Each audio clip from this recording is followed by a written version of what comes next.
Good evening, ladies and gentlemen. How are you getting on? Welcome to a brand new camp. So today we are going to take a look at the West Virginia Family Center, or the bowling alley, that has just arrived on the Atomic Shop this week, as it's rather cool.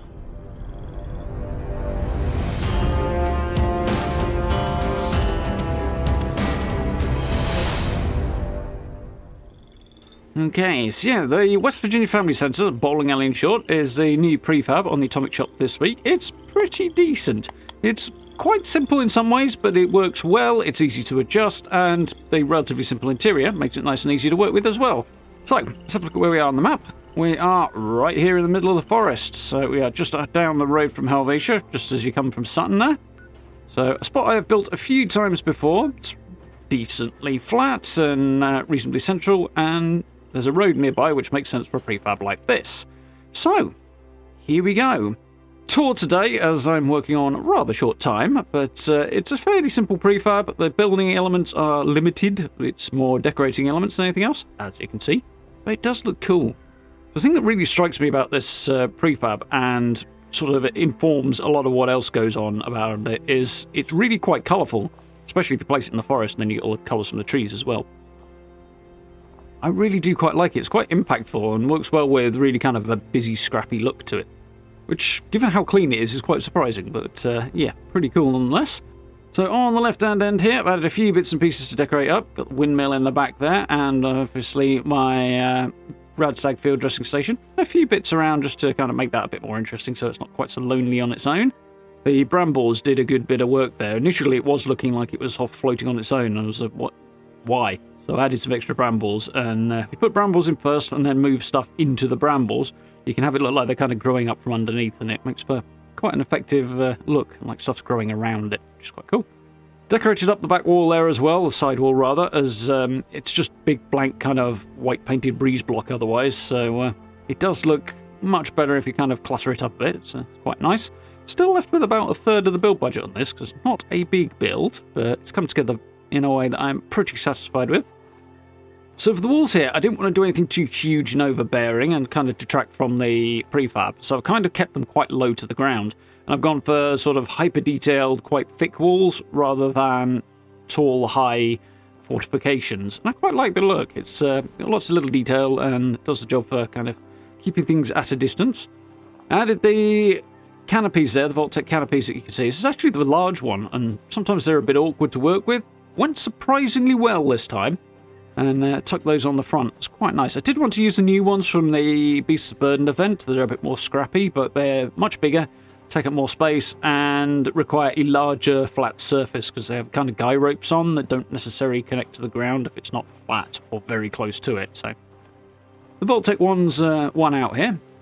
So lots of bits around the side as well, just to add extra texture, boarded up the windows a little bit, because, otherwise it looks a little too vulnerable. It adds a little bit more depth and interest to it. Not that it's really lacking depth and interest, this particular prefab, but I think it does add kind of a nice vibe there.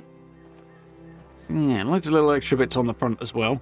The bowling alley sign is quite substantial up top there, but it does look pretty cool, so definitely happy with the result. Yeah, just basically we've got a fairly simple barricade around the outside, and then I've just added extra layers of kind of texture in front of it just to make it a bit more interesting and a bit more colourful, which is good for this build. So some concrete foundations out front here with the nice little stone texture on the top. The idea here is to kind of imply that there was a car park out here once, which technically the plain foundation texture would work better for, but it's not very pleasing to the eye compared to this one, so I stuck with this one. There we go. Some of my crafting out front, but most of it's inside, because it'd be easy to not end up using the inside of the prefab, so just the power armor station out here.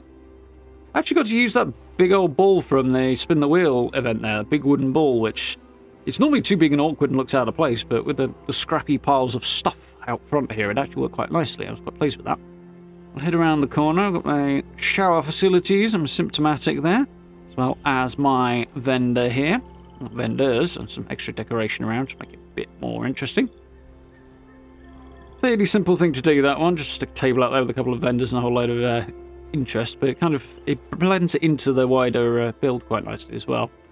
A couple of Nuka-Cola I don't know what you call those things. They're not really fences, are they? But dividers, I suppose, that separate out the two halves quite nicely there. So, speaking of the foundations again, obviously you can see I've got the prefab right up against them here. The trick to doing that, which is basically the only complicated, in big air quotes, part of the build, really, is that you need to put the foundations in first, get those in place, and then move the prefab towards the foundations, as opposed to trying to clip the foundation into the base of the prefab.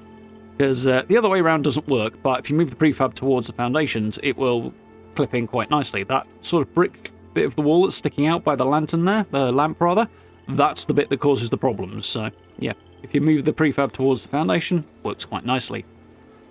Interestingly, this door is actually not the standard size. It's a little bit taller, and I think a little wider as well, than most of the standard doors. You can get other doors to go into the door frame, but they will leave a gap, so something to bear in mind.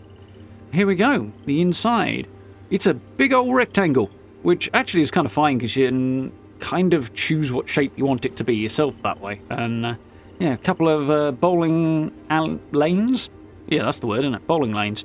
Straight down the middle there. There's a load of different ways I've seen this done and different angles and stuff, but I kind of liked having the place divided in half that way.